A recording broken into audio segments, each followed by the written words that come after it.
जय श्री राम। मित्रों, ज्ञान मास्टरमाइंड में आपका स्वागत है।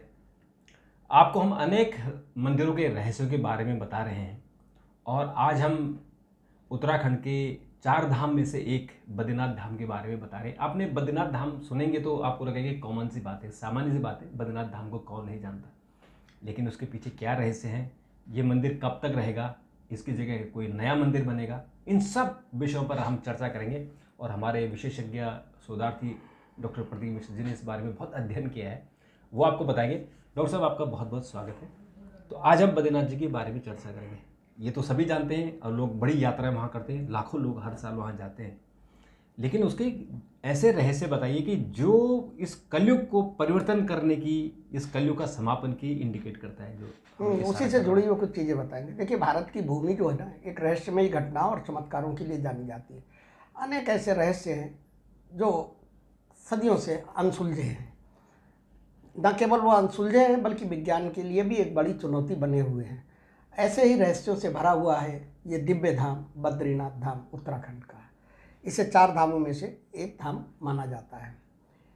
ये एक ऐसा मंदिर है जो अपने विनाश की भविष्यवाणी को खुद संजोए हुए है और इससे जुड़े तमाम ऐसे रहस्य और दिव्य चमत्कार हैं जो पृथ्वी पर इस स्थान को भगवान विष्णु का दूसरा धाम वैकुंठ धाम बनाते हैं। इस धाम की तमाम ऐसी अद्भुत घटनाएं हैं, तमाम ऐसे दिव्य चमत्कार हैं, तमाम ऐसे अनसुलझे रहस्य हैं जो सदियों से पहेली बने हुए हैं। और ऐसे ही कुछ रहस्यों पर आज हम पर्दा उठाने की कोशिश करेंगे। एक ऐसा मंदिर जो साल में 6 माह बंद रहता है और 6 माह खुला रहता है। इसके बाद भी वहाँ पर उस बंद 6 माह जब वो बंद रहता है तो वो अखंड ज्योति कैसे जलती रहती है। कौन उसमें घी डालता है, कौन उसको जलाता है, बुझने से बचाता है। ये ऐसा रहस्य जो विज्ञान के लिए भी एक बड़ी चुनौती है और इस रहस्य का आज तक जो है किसी के पास कोई जवाब नहीं है। ये अखंड ज्योति कभी बुझती क्यों नहीं, आखिर क्या ऐसा रहस्य है, इससे पर्दा आज उठाने की कोशिश करेंगे कि इसके पीछे कारण क्या है। आपको जानकर हैरानी होगी और बहुत से लोग जानते हैं कि एक ऐसा दिव्य धाम, एक ऐसा दिव्य मंदिर जहां पूजा में शंख नहीं बजाया जाता है जी, ये हो सकता लोगों को पता हो, लेकिन भारत के अंदर कोई भी ऐसा मंदिर नहीं है जहाँ की पूजा में शंख नहीं बजाया जाता। मुझे याद है जब आपने एक बार चर्चा की थी और आपने ये भी बताया था कि शंख नहीं बजाया जाता और न यहाँ बिजली चमकती है, न बादल गरजते हैं, न कुत्ते भौंकते हैं। ये सारे रहस्य इस पर हम लोग एक बार बात कर चुके हैं। अगर आपने नहीं देखा तो ये वीडियो आप देख लीजिएगा कि बद्रीनाथ जी में कुत्ते क्यों नहीं भौंकते। ये बहुत रहस्यमय ही एक कहानी है। इस कहानी को पूरा सुनने के लिए हमारा पिछला वीडियो जरूर देखिए।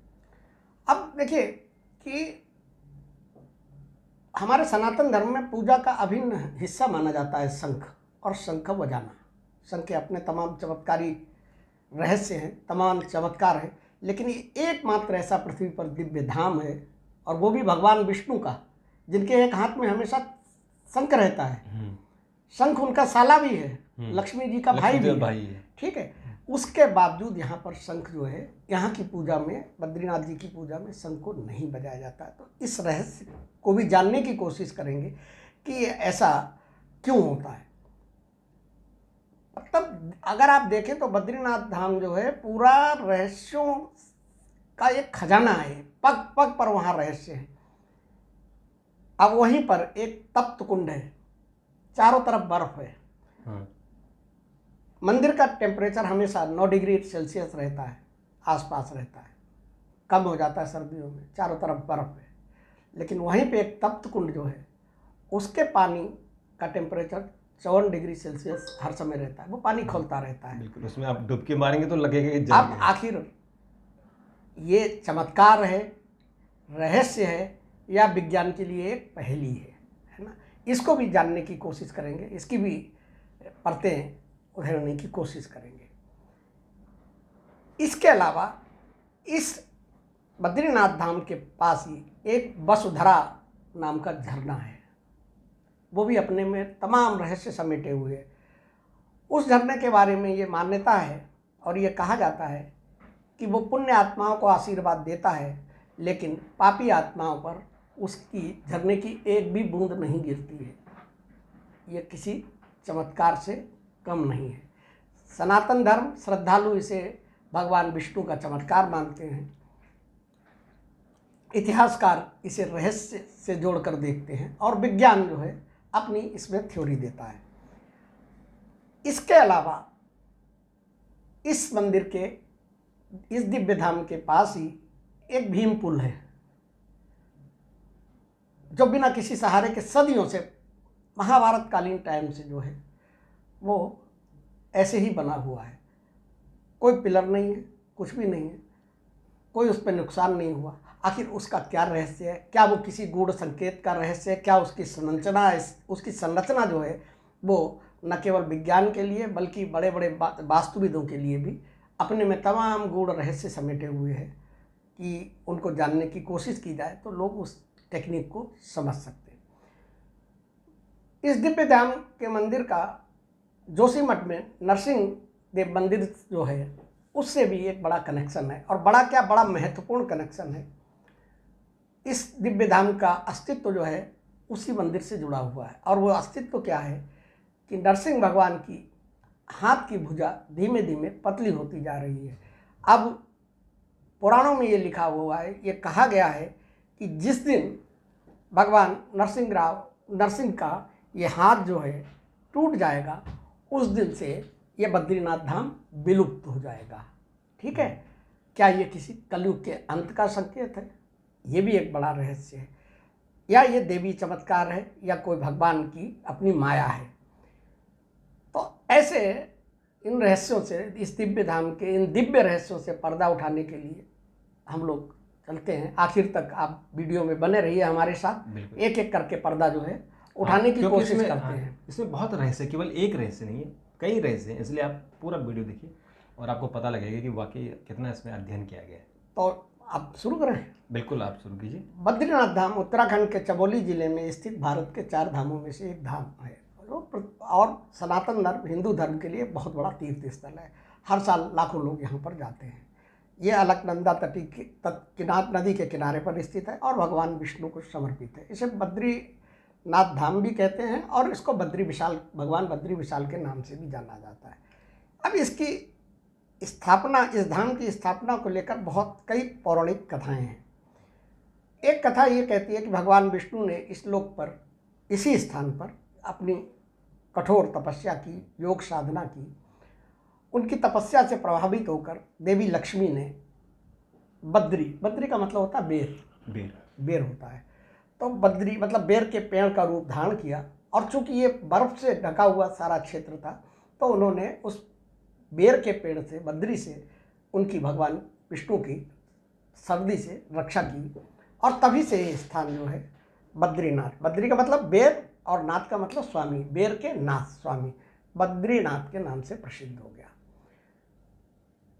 दूसरी जो कथा है, और कथा क्या, ये सत्यता भी है कि शंकराचार्य जब भारत के भ्रमण पर निकले हुए थे, जब वो इस स्थान पर पहुंचे 8वीं शताब्दी में, उन्होंने इस मंदिर की पुनः स्थापना की। और देखिए, ये भी किसी रहस्य से कम नहीं है कि शंकराचार्य जी जो पहली बार इस स्थान पर गए थे, तो उन्होंने नारद कुंड में, उनको कैसे पता चला कि नारद कुंड में एक कोई दिव्य मूर्ति है, उन्होंने उस दिव्य मूर्ति को नारद कुंड से ढूंढा, निकाला, और उनको ये कैसे पता चला कि ये जो दिव्य मूर्ति है भगवान बद्रीनाथ की मूर्ति है। ये अपने में कई रहस्य छुपाए हुए हैं, कई भविष्य की चीज़ों का संकेत भी है। और उन्होंने इस मूर्ति को फिर मंदिर में स्थापित किया। एक और पौराणिक कथा इस स्थान से जोड़ी जाती है कि यहाँ पर 2 ऋषि, जो याद हो आपको, मैंने कहा था कि मेनका की उत्पत्ति, मैंने आपको एक कथा बताई थी कि मेनका की उत्पत्ति किसने की थी। तो नर और नारायण नाम के 2 बड़े तपस्वी हुए। उन्होंने इस स्थान पर भगवान विष्णु की आराधना की, साधना की। घोर तपस्या से भगवान विष्णु प्रसन्न हुए और उन्होंने प्रकट होकर उनको दर्शन दिए। तो उन्होंने, नर और नारायण ने कहा कि प्रभु आप जो है इसी स्थान पर विराजिए, जिससे कि पृथ्वी पर लोगों का कल्याण हो। तो तब से वो बद्रीनाथ के रूप में वहाँ पूजे जाने लगे। अब जो देखिए, जो सबसे ज़्यादा जो चर्चित कथा है इस धाम की, तो बेसिकली ये धाम जो है, बद्रीनाथ धाम जो है, ये महादेव का और पार्वती का धाम था। महादेव का और पार्वती के इस धाम को छल से विष्णु भगवान ने हथिया लिया था। प्राचीन काल में बद्रीनाथ क्षेत्र में भगवान शिव और माता पार्वती तपस्या में लीन थे। वो यहाँ ध्यान और तपस्या किया करते थे। चूँकि ये स्थान प्राकृतिक रूप से अत्यंत शांत, पवित्र तथा दिव्यता से परिपूर्ण था और आज भी है। भगवान विष्णु को भी पूजा के लिए एक ऐसे स्थान की जरूरत थी जो कि दिव्य ऊर्जाओं से भरा हो, पवित्र हो और शांत हो। तो उन्हें ये स्थान पसंद आ गया और वो यहाँ पर आए और एक बच्चे के रूप में खेलने लगे। और चूँकि माता पार्वती और महादेव जी यहाँ पर रहते थे, तो माता पार्वती और शिव ने जब इनको देखा, बालक को देखा, तो उन्होंने कहा कि बेटा ये जो है ये खेलने की जगह नहीं है, ये तप और साधना की जगह है। और उनको बड़े प्यार से समझाया। लेकिन बालक रूपी भगवान विष्णु जो है वो तो जिद किए हुए थे, उन्होंने हट किया। और हट करने के बाद कहा कि नहीं, अगर आप नहीं मुझे खेलने देना चाहते हैं तो मैं यहाँ रोऊंगा। और उन्होंने वहाँ रोना शुरू कर दिया। माता पार्वती का हृदय पसीज गया। उन्होंने भगवान शिव से कहा कि हम लोग तो कहीं भी तपस्या कर लेंगे, इस बच्चे का मन यहाँ लग रहा है, ये खेल रहा है, तो एक काम करते हैं, हम लोग कहीं चलते हैं, इसको ये स्थान दे देते हैं। और पार्वती की बात भगवान शिव ने मानी और वो जो है आगे चले गए तपस्या योग साधना करने। तो आगे वो कौन सा स्थान है बद्रीनाथ से आगे? वो केदारनाथ है। केदारनाथ जी, ठीक है ना। ठीक, बद्रीनाथ से आगे जो केदारनाथ है।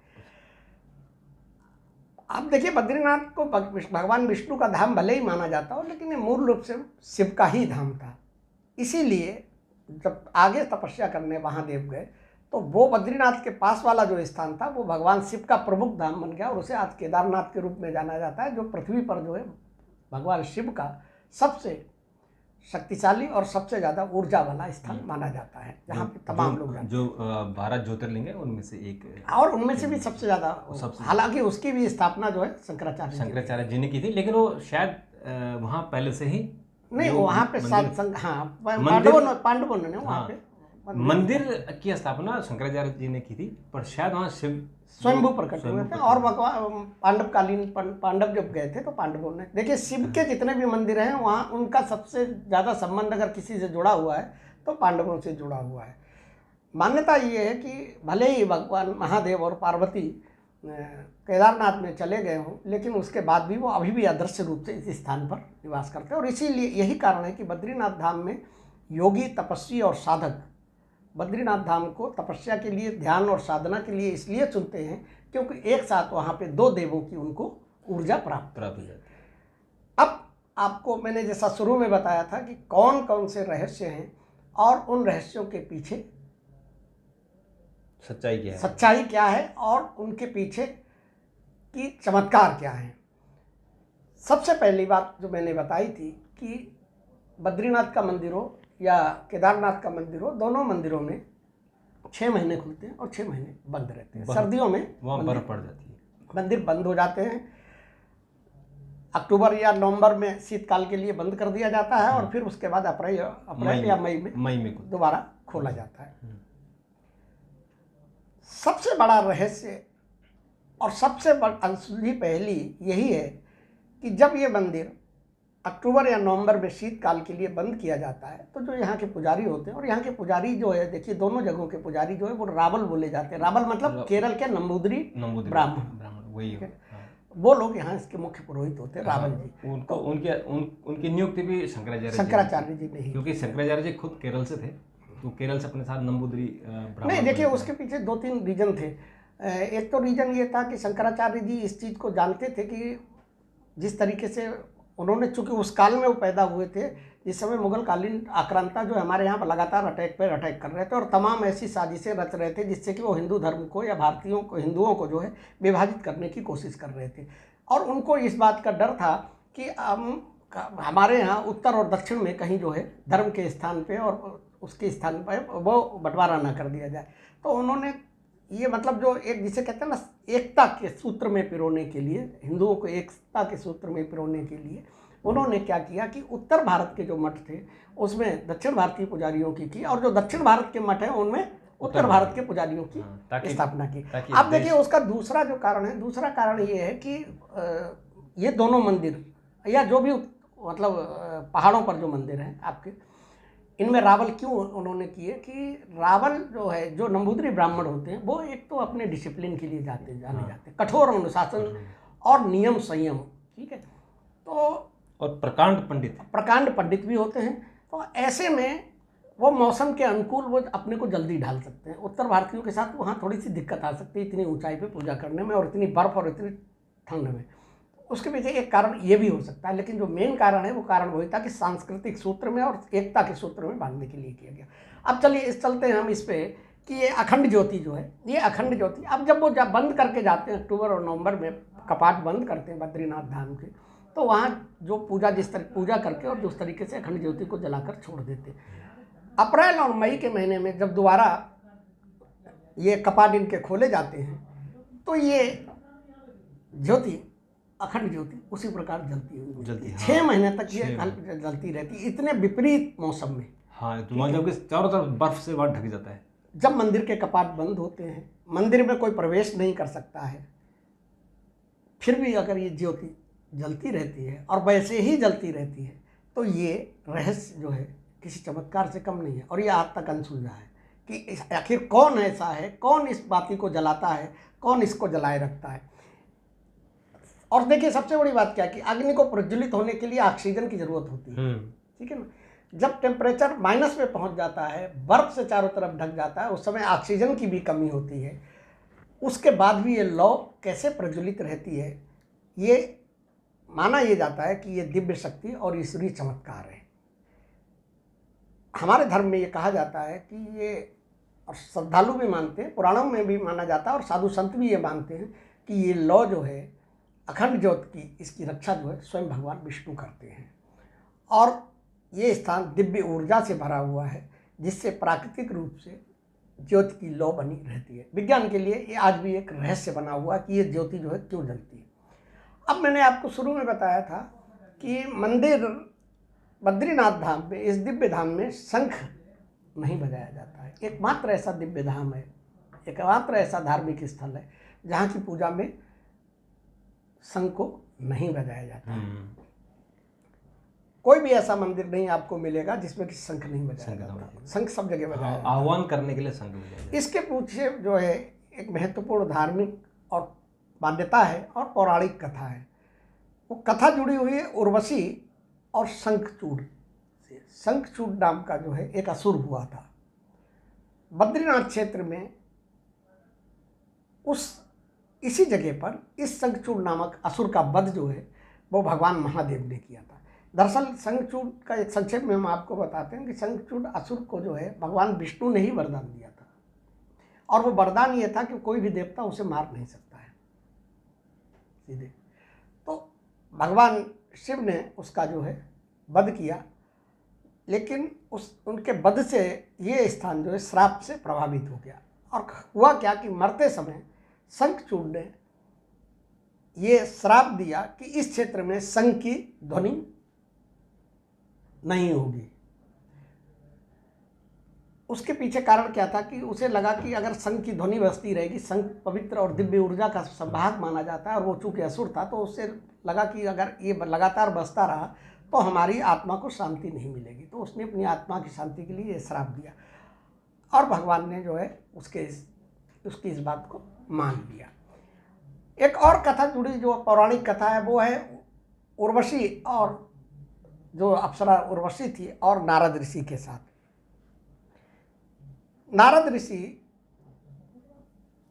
ने स्वर्ग की जो अप्सरा उर्वशी थी उसमें वो यहाँ पर आती थी, इस स्थान पे भगवान की पूजा करती थी और शंख बजाती थी। इससे क्या होता था कि जो उस क्षेत्र के आसपास के जो तपस्वी साधना और योग साधनाओं में लीन होते थे उनकी कंसंट्रेशन, उनकी एकाग्रता भंग हो जाती थी। तो एक नारद ऋषि ने उसको मना किया कि आप जो है यहाँ पे शंख मत बजाया करिए। क्योंकि ऋषियों ने और जो तपस्वी थे उन्होंने नारद जी से इसकी शिकायत की अप्सरा की और उर्वशी की। उसके बाद नारद जी ने उसको शंख न बजाने के लिए आदेश दिया और वो शंख परंपरा आज भी चली आ रही। अब देखिए तीसरा जो सबसे बड़ा और रहस्य है जो इस दिव्य धाम, ये मतलब इसे आप दिव्य धाम को आप ये माने कि रहस्यों का पूरा एक भंडार है, इसके जगह जगह पर रहस्य भरे हुए हैं। बिल्कुल। अब एक यहाँ पे करीब बद्रीनाथ धाम जो है उससे 8-9 किलोमीटर की दूरी पर एक वसुधरा नाम का दिव्य और रहस्यमयी झरना है। ये झरना 400 फीट की ऊंचाई से गिरता है और अलकनंदा नदी जो है जिसके किनारे ये दिव्य धाम बना हुआ उसी में मिल जाता है। इसके बारे में ये मान्यता है और उसके बारे में ये कहा जाता है कि ये इसकी जो बूंदें हैं इस झरने की, वो जो पुण्य आत्माएं होती हैं उनके ऊपर तो गिरती हैं, लेकिन जो पापी आत्मा होते हैं उनके पास तक जो है ये एक भी बूंद उनके शरीर पर नहीं गिरती है। अब ये इतना रहस्यमयी चीज़ है, अब इस जो लोग वहाँ जाते हैं वो इस चीज़ का अनुभव करते हैं। ये रहस्य, इसको भी लोग भगवान विष्णु का चमत्कार मान के चलते हैं। पांडव लोग जो थे जब स्वर्गारोहण के लिए, जब अपना सब राजपाट त्याग करके स्वर्गारोहण के लिए स्वर्ग की तरफ जाने के लिए गए, तो कहा जाता है कि वो इस झरने के पास कुछ देर तक रुके थे और भीम ने यहाँ पे एक रात भी बिताई थी। माना यह जाता है कि कोई सच्चे मन से यहाँ जाता है और अगर पापी आत्मा नहीं पुण्य आत्मा है और पवित्र हृदय से स्नान करता है तो इस झरने में नहाने से उसे मोक्ष की प्राप्ति हो जाती है। ये झरना इतना दिव्य ऊर्जाओं से भरा हुआ है, अलौकिक शक्तियों से भरा हुआ है, अलौकिक रहस्यों से भरा हुआ है कि तमाम ऋषि मुनि जो उस एरिया में, जो बद्रीनाथ के धाम के आसपास के एरिया में जो तपस्या करते हैं, वो सब जो है इस झरने के पास तपस्या अभी भी करने जाते हैं। और हमारे जो महर्षि वशिष्ठ थे उन्होंने भी इस झरने के पास भी जो है तपस्या की थी। तो माना यह जाता है कि जो ऋषियों ने यहाँ तपस्या की उनकी जो ऊर्जा है वो इस दिव्य झरने में समाहित है और कई साधकों को वहाँ दिव्य अनुभूतियों की भी प्राप्त होती है। झरने का जल बेहद ठंडा है और बहुत शुद्ध है। जो लोग श्रद्धापूर्वक वहाँ जाते हैं, पवित्र मन से जाते हैं, पापी नहीं होते हैं, झरने की बूंदें उनके ऊपर गिरती हैं, पापों से भरा हुआ है तो जल की बूंदें उसके पास तक तो आएंगी लेकिन उसके शरीर को नहीं छूएंगे।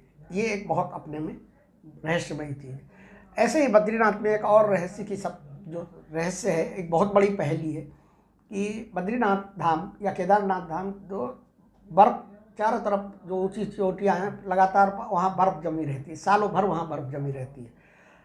लेकिन इस बद्रीनाथ के पास अलकनंदा नदी, जिसका कि पानी जिसमें हाथ आप डालिए तो इतना ठंडा होता है कि आपका हाथ जम जाए, उस अलकनंदा नदी के पास ही एक तरफ अलकनंदा नदी है, एक तरफ दिव्य धाम है और उसके पास ही जो है एक तप्त कुंड है। हाँ, और उसमें पानी जो है बुलबुले 54 उसमें डिग्री होते हैं। सेल्सियस तक खौलता रहता है।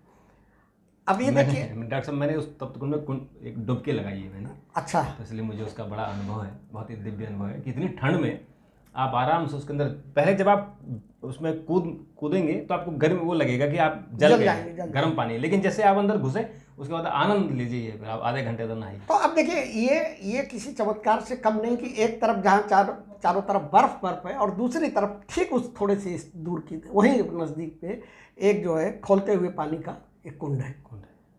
और ये विज्ञान के लिए और आम आदमी के लिए तो रहस्य है, विज्ञान के लिए चुनौती बना हुआ। विज्ञान अपनी थ्योरी देता है, मतलब लोग विज्ञान अपने अपने कहते हैं ये वहाँ ये ऐसा केमिकल निकलता है, ये निकलता है, लेकिन सवाल है कि वहीं क्यों निकलता है? हाँ देखिए, वो केरल में या दूसरी जगह क्यों नहीं निकलता है? अब इसमें इस कुंड को लेके जो हमारी पौराणिक कथाएं हैं उसमें भगवान विष्णु और अग्निदेव के बारे में पौराणिक कथाएं हैं। तो माना ये जाता है कि भगवान, ये कुंड जो है भगवान विष्णु और अग्निदेव की कृपा से उत्पन्न हुआ था। भगवान विष्णु ने यहाँ कठोर तपस्या की और ये तपस्या जब उन्होंने की तो जो ऊर्जा उनके शरीर से निकली उसकी वजह से ये जो है स्थान गर्म हो गया और यहाँ का कुंड बन गया और कुंड बनने के बाद ये पानी यहाँ खोलने लगा। अग्नि के बारे में ये कहा जाता है कि अग्निदेव ने भी यहाँ तपस्या की थी, साधना की थी और उन्होंने अपनी शक्ति से ही इस तप्त कुंड का निर्माण किया हुआ था। एक अन्य मान्यता जो है उसमें ये माना जाता है कि चूँकि ये दिव्य धाम भगवान विष्णु का स्थान है, तो भगवान विष्णु का अगर स्थान है तो शेषनाग उनके साथ ही रहेंगे, ठीक है ना। तो ये माना जाता है कि शेषनाग ने यहाँ अपनी ऊर्जा इस क्षेत्र में, इस तप्त कुंड में प्रवाहित की थी, जिसकी वजह से ये जो है गर्म रहता है। इस कुंड के बारे में बड़ा चमत्कारी है, रहस्य में ये इसके बारे में ये कहा जाता है कि इसमें जो भी सच्चे मन से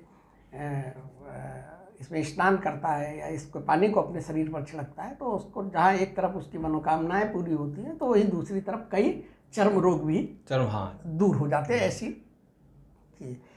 अब देखिए, जो मेन टॉपिक पे आप आइए कि क्या एक ऐसा मंदिर, एकमात्र ऐसा मंदिर है जो अपने विनाश के खुद संकेत दे रहा है, और इस धाम का सीधा संबंध जो है भगवान नरसिंह के हाथ से जुड़ा हुआ है। अब ये रहस्य क्या है? भगवान नरसिंह का मंदिर उत्तराखंड के जोशीमठ में स्थित है, और ये बद्रीनाथ धाम से ही जुड़ा हुआ क्षेत्र है। वहाँ शीतकालीन बद्रीनाथ जी वहीं तो जोशीमठ हाँ, तो मतलब एक तरीके से शीतकालीन राजधानी जो है भगवान बद्रीनाथ की, वो जोशीमठ में ही होती है। अब इसमें इस मंदिर के अंदर जो है नरसिंह के अवतार की एक रहस्यमयी मूर्ति विराजमान है। उसका एक दाहिना हाथ जो है वो धीरे धीरे पतला होता जा रहा है, और ये इसके सैकड़ों लोग गवाह हैं। कोई ऐसा नहीं कि कपोल कल्पित चीज़ें हैं। श्रद्धालु जो 10 साल पहले गए थे, उन्होंने उस समय जो हाथ देखा था, 10 साल बाद अगर वो गए हैं तो उन्होंने देखा कि वो हाथ पतला होता जा रहा है। ये हाथ का जो आकार बदल रहा है अपने में ही एक रहस्यमयी घटना है। विज्ञान इसके तह तक आज तक नहीं पहुंच पाया, और चूंकि ये नरसिंह भगवान की ये मूर्ति जो है स्वयंभू है, अपने आप में प्रकट हुई थी, तो इस दिव्य ऊर्जाओं से भरी हुई है। मान्यता ये है, पुराणों में ये कहा गया है कि ये भुजा जिस दिन पूरी तरीके से टूट जाएगी, उसी दिन से भगवान बद्रीनाथ धाम के द्वार हमेशा के लिए बंद हो जाएंगे। बद्रीनाथ धाम जो है उसका विनाश हो जाएगा, मतलब एक शब्दों में कहा जाए। और विष्णु भविष्य में, मतलब भविष्य में भगवान विष्णु की पूजा जो होगी वो भविष्य बद्री नामक स्थान में पूजे जाएंगे, जिसका कि आप उल्लेख कर रहे हैं। लोग अभी से उनकी तैयारी कर रहे हैं, क्योंकि ये कहा भी गया है, लिखा भी गया है, और ये हमारे बुजुर्ग भी बात करते हैं कि बद्रीनाथ धाम जो आज मंदिर है वो कुछ, जैसे आपने कहा कि एक उसका जिक्र किया कि जब नरसिंह जी का हाथ भुजा टूट जाएगी उसके बाद होगा, और ये भी कहा जाएगा चूँकि क्लाइमेट चेंज हो रहा है, वहाँ बर्फ़ नहीं पड़ेगी तो वो विलुप्त हो जाएगा, और उसके बाद फिर भविष्य बद्री एक जगह वहाँ से करीबन 10 किलोमीटर और आगे है, और वहाँ लोगों ने तैयारी कर ली। कुछ लोगों ने वहाँ मंदिर बना लिया। हालांकि जैसे आपने कहा कि वो स्थान कहाँ होगा ये भी लोगों को पता नहीं है, लेकिन कुछ लोग ऐसे हैं जिन्होंने पहले से तैयारी के लिए वहाँ मंदिर भी बना दिए। कारण क्या है? देखिए, मैं बताऊँ आपको, हमारे जो स्कंद पुराण में ये भविष्यवाणी की गई है। अगर स्कंद पुराण आप पढ़ेंगे तो आपको इस भविष्यवाणी के में बारे में पूरी तरीके से स्पष्ट उल्लेख मिल जाएगा, जिसमें कहा गया कि नरसिंह भगवान की जब मूर्ति की दाहिना हाथ जो है वो भुजा जब गिर जाएगी तो उस समय भयंकर प्राकृतिक आपदाएं आएंगी। बद्रीनाथ धाम का जो मार्ग है, चूँकि आप प्राकृतिक आपदाएं आएंगी तो ये बद्रीनाथ धाम जो है बर्फ़ से ढक जाएगा, इसके पहाड़ सब टूट टूट के गिर जाएंगे और मार्ग जो है अवरुद्ध हो जाएगा। तो ऐसे में फिर भगवान बद्रीनाथ की पूजा कहाँ होगी? इसलिए उन्होंने कहा कि भविष्य बद्री में होगी। ये देखिए, ये जो है ना, स्कंद पुराण में, हमारे पुराणों में या जो भी चीज़ें हैं उनमें बहुत संकेत छुपे हुए, रहस्य छुपे हुए। इसमें आप भविष्य बद्री की बात तो मतलब दूसरी तरफ में, इसका जो असली संदेश छुपा हुआ है वो संदेश ये है, और जिस तरीके से भविष्यवाणी की गई है कि भयंकर आपदाएं आएंगी और सारी चीज़ें होंगी, ये माना जाता है कि वो कलयुग के अंत का समय होगा, वो कलयुग का अंत होगा। तभी वो भुजा गिरेगी जब कलयुग के अंत का होगा। अब आते हैं आपको भीम पुल के बारे में, जो मैंने आपको बताया था कि भीम पुल है। भीम पुल जो है बद्रीनाथ धाम के पास ही एक माड़ा गांव है जी, जिसे आखिरी गांव बोला जाता है। मैं गया हूँ आप? अच्छा, ये अद्भुत और रहस्यमयी पुल है। पुल जो है सरस्वती नदी, वहाँ से सरस्वती नदी बहती है, और ये पुल उसी सरस्वती नदी के ऊपर बना हुआ है। अगर आप प्राकृतिक रूप से देखें तो ये एक विशाल शिला के रूप में, ऐसा लगता है कि जैसे नदी के दोनों किनारों के बीच में एक शिला रख दी गई है। इस पुल का निर्माण, इसके बारे में जो मान्यता है वो ये माना जाता है कि ये महाभारत कालीन में जब पांडव लोग जो स्वर्गारोहण के लिए वहाँ से गए थे, तो उससे पहले उन्होंने मैंने बताया ना, उस झरने में स्नान किया था, और उसके बाद जब और आगे बढ़े तो उन्होंने इस नदी को पार करने के लिए यहाँ पे भगवान भीम ने जो है इस शिला को रखा था, जिससे कि पांडव उससे निकल के गए थे। अब इस भीम पुल के बारे में इतना रहस्यमयी पुल है कि ये इतने साल हो गए हैं, अभी तक जैसा बना हुआ है, दूसरे बिना किसी सहारे के है, पुल पे कोई पिलर नहीं है। मतलब पुल बनते हैं अमूमन पिलर के होते हैं, लेकिन इस पे कोई भी पुलर नहीं, मतलब पिलर नहीं बना हुआ है। अच्छा है क्या कि सरस्वती नदी आज तो देखिए बहुत छोटी सी नदी वहाँ पे दिखाई पड़ती है, लेकिन आज से हजारों वर्ष पूर्व पांडवकालीन जब में, इतनी बर्फ गिरती होगी हाँ, तब वहाँ कितना उसका तो धार वो नहीं होगा। सरस्वती नदी का वेग बहुत ज़्यादा था और उनको चूंकि आगे स्वर्गारोहण के जाना था, तो कैसे सरस्वती नदी को जो है पार करे, तो इसलिए उस पुल को बनाने की जरूरत थी। तो ये मान्यता ये कि भीम ने जो है एक बड़ी पत्थर की चट्टान को उठाया और उसके ऊपर रख के और पुल बना दिया। ठीक है। अब इस भीम पुल के बारे में सबसे बड़ी चीज़ ये है कि देखिए इसका रहस्य क्या है कि बिना किसी खंभे के बना हुआ है, और दूसरे कि आज इसकी कैसे संरचना हुई है, इससे आज के वैज्ञानिकों को, वास्तुविदों को जो है बहुत सी संकेत मिल सकते हैं और बहुत सी जानकारी मिल सकती है। बद्रीनाथ के पास, धाम के पास एक और रहस्य है, और वो है तपोवन नाम का। माना यह जाता है, और ये मान्यता हमारे पुराणों में भी है, और वहाँ जो लोग पूजा करते हैं, साधना करते हैं, वो कहते हैं कि ये जो तपोवन नाम का स्थान है, यहाँ पर जो है आज भी ऋषि मुनि वहाँ बहुत तपस्या करते हैं, उस पूरे क्षेत्र में तपस्या करते हैं। और आपको बता दूं मैं कि यही इसी तपोवन से आगे जो तिब्बत का रास्ता निकलता है, जो चीन से जाता था, एक जमाने में सिल्क रूट था ये, सिल्क रूट था, और इसलिए इसको यहाँ बाउंड्री, जो बॉर्डर फॉर्डर हमारी जो सेना यहाँ रहती है, और इसी इलाके से ही जो अलकनंदा जी यहीं से इनका निकलती हैं, यहाँ से 17-18 किलोमीटर दूर है। लेकिन ये तपोभूमि वाकई तपोभूमि है। उस तपोभूमि में चूँकि बड़े बड़े तपस्वियों ने तप किया है, साधना की है, और ये माना जाता है कि आज भी वहाँ पर जो है तमाम दिव्य आत्माएं अदृश्य रूप में रहती हैं, और जो साधक होते हैं उनको अपना आशीर्वाद देती हैं और उनका मार्ग निर्देशन करती हैं। एक और है नर नारायण मंदिर, नर नारायण पर्वत है। नर नारायण मैंने बताया था आपको, 2 ऋषि थे, उन्होंने वहाँ पे तपस्या की थी, उन्हीं के नाम पे जो 2 पर्वत जो बने हैं उनको नर और नारायण कहा जाता है।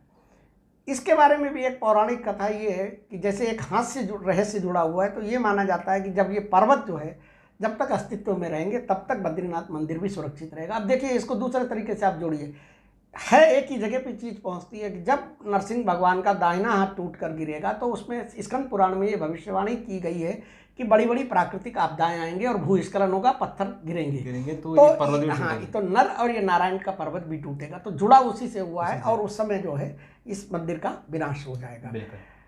भगवान के जो दिव्य धाम बद्रीनाथ के अंदर जो भगवान की मूर्ति है, ये बड़ी से जागृत मूर्ति कहा जाता है, और माना यह जाता है क्योंकि शंकराचार्य जी ने इसको निकाला भले नारद कुंड से था, ठीक है ना, लेकिन ये वहाँ स्वयं उपस्थित हुई थी और इसमें स्वयं प्रकट हुई थी, और दिव्य शक्ति विद्यमान है।